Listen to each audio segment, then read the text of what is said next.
Hello, friends. Today's Bible passage is 2 Kings chapters 22 through 23. Josiah was 8 years old when he became king, and he reigned in Jerusalem 31 years. His mother's name was Jedidah, daughter of Adiah. She was from Bozkath. He did what was right in the eyes of the Lord and walked in all the ways of his father David, not turning aside to the right or to the left. In the 18th year of his reign, King Josiah sent the secretary Shaphan son of Azaliah, the son of Meshullam, to the temple of the Lord. He said, "Go up to Hilkiah the high priest, and have him get ready the money that has been brought into the temple of the Lord, which the doorkeepers have collected from the people. Have them entrusted to the men appointed to supervise the work on the temple. And have these men pay the workers who repair the temple of the Lord, the carpenters, the builders, and the masons. Also have them purchase timber and dressed stone to repair the temple. But they need not account for the money entrusted to them, because they are acting faithfully." Hilkiah, the high priest, said to Shaphan the secretary, "I have found the book of the law in the temple of the Lord." He gave it to Shaphan, who read it. Then Shaphan the secretary went to the king and reported to him, "Your officials have paid out the money that was entrusted in the temple of the Lord, and have entrusted it to the workers and supervisors at the temple." Then Shaphan the secretary informed the king, "Hilkiah the priest has given me a book." And Shaphan read from it in the presence of the king. When the king heard the words of the book of the law, he tore his robes. He gave these orders to Hilkiah the priest: Abikam, son of Shaphan; Akbor, son of Micaiah; Shaphan the secretary, and Asaiah the king's attendant. "Go and inquire of the Lord for me, and for all the people, and for all Judah about what is written in this book that has been found. Great is the Lord's anger that burns against us, because our fathers have not obeyed the words of this book. They have not acted in accordance with all that is written there concerning us." Hilkiah the priest, Ahikam, Akbor, Shaphan, and Asaiah went to speak to the prophetess Huldah, who was the wife of Shallum, son of Tikvah, the son of Harhas, keeper of the wardrobe. She lived in Jerusalem in the 2nd district. She said to them, "This is what the Lord, the God of Israel, says. Tell the man who sent you to me, this is what the Lord says. I am going to bring disaster on this place and its people according to everything written in the book of the king of Judah, the book the king of Judah has read. Because they have forsaken me and burned incense to other gods and provoked me to anger by all the idols their hands have made, my anger will burn against this place and will not be quenched. Tell the king of Judah, who sent you to inquire of the Lord, this is what the Lord, the God of Israel, says concerning the words you heard. Because your heart was responsive, and you humbled yourself before the Lord when you heard what I have spoken against this place and its people, that they would become accursed and laid waste, and because you tore your robes and wept in my presence, I have heard you, declares the Lord. Therefore I will gather you to your fathers, and you will be buried in peace. Your eyes will not see the disaster I am going to bring on this place." So they took her answer back to the king. Then the king called together all the elders of Judah and Jerusalem.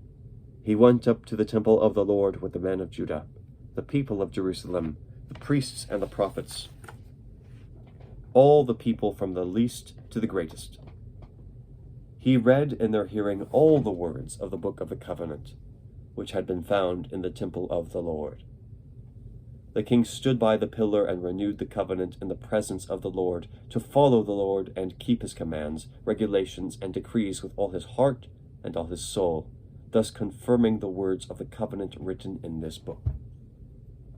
Then all the people pledged themselves to the covenant.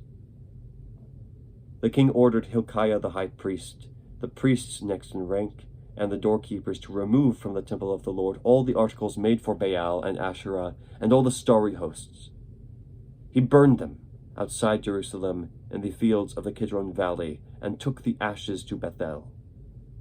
He did away with the pagan priests appointed by the kings of Judah to burn incense on the high places of the towns of Judah and on those around Jerusalem, those who burnt incense to Baal, to the sun and moon, to the constellations, and to all the starry hosts. He took the Asherah pole from the temple of the Lord to the Kidron Valley outside Jerusalem and burned it there. He ground it to powder and scattered the dust over the graves of the common people. He also tore down the quarters of the male shrine prostitutes, which were in the temple of the Lord, and where women did weaving for Asherah. Josiah brought all the priests from the towns of Judah, and desecrated the high places from Geba to Beersheba, where the priests had burnt incense.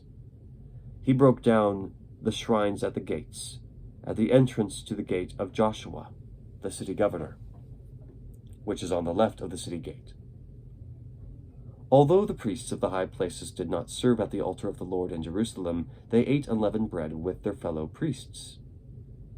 He desecrated Topheth, which was in the valley of Ben Hinnom, so that no one could use it to sacrifice his son or daughter in the fire to Moloch. He removed from the entrance to the temple of the Lord the horses that the kings of Judah had dedicated to the sun. They were in the court near the room of an official named Nathan-Melech. Josiah then burned the chariots dedicated to the sun. He pulled down the altars of the kings of Judah, that the kings of Judah had erected on the roof near the upper room of Ahaz, and the altars Manasseh had built in the two courts of the temple of the Lord. He removed them from there, smashed them to pieces, and threw the rubble into the Kidron Valley.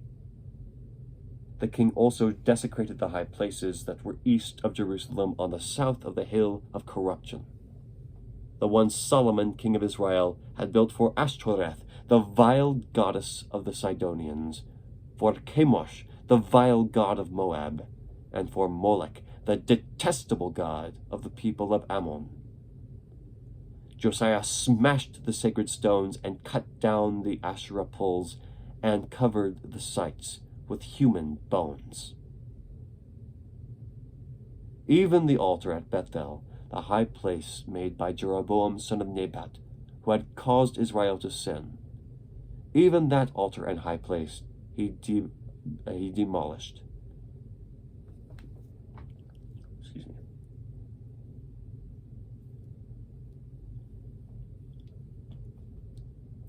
He burned the high place and ground it to powder, and burned the Asherah pole also. Then Josiah looked around, and when he saw the tombs that were there on the hillside, he had the bones removed from them and burned on the altar to defile it, in accordance with the word of the Lord proclaimed by the man of God who foretold these things. The king asked, "What is this tombstone I see?" The men of the city said, "It marks the tomb of the man of God who came from Judah and pronounced against the altar of Bethel the very things you have done to it." "Leave it alone," he said. "Don't let anyone disturb his bones." So they spared his bones and those of the prophet who had come from Samaria. Just as he had done at Bethel, Josiah removed and defiled all the shrines at the high places that the kings of Israel had built in the towns of Samaria that had provoked the Lord to anger. Josiah slaughtered all the priests of those high places on the altars and burned human bones on them. Then he went back to Jerusalem. The king gave this order to all the people: "Celebrate the Passover to the Lord your God, as it is written in the book of the covenant. Not since the days of the judges who led Israel, nor throughout the days of the kings of Israel and the kings of Judah, had any such Passover been observed. But in the 18th year of King Josiah, this Passover was celebrated to the Lord in Jerusalem."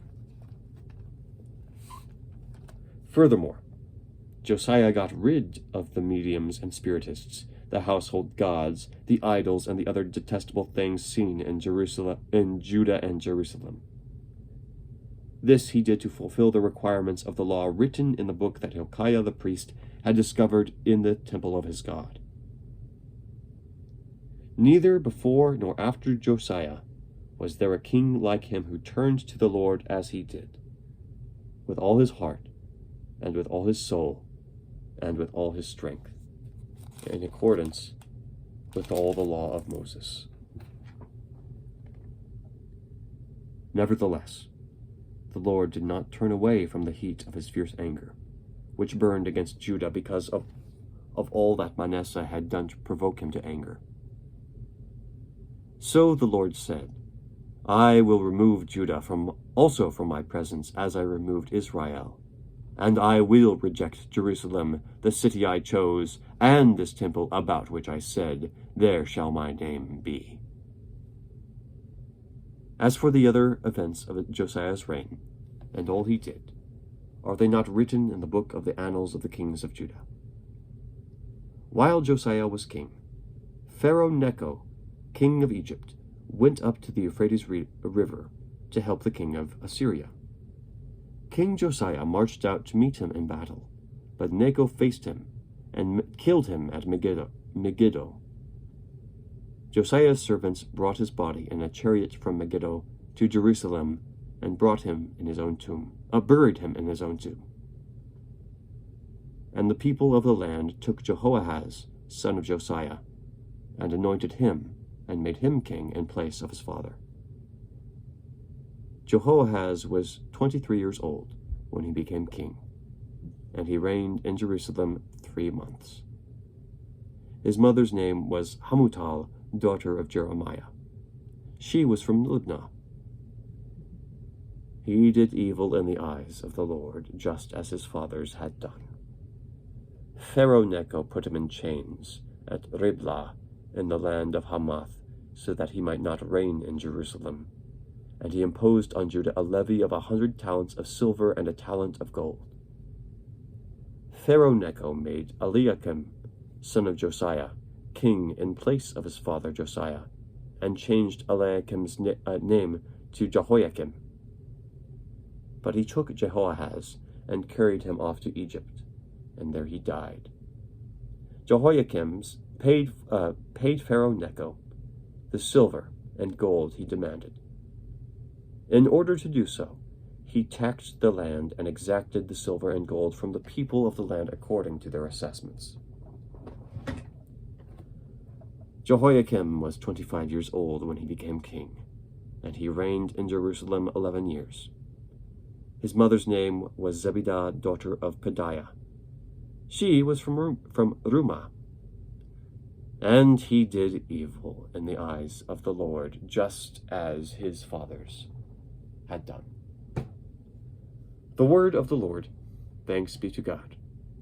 Have a great day.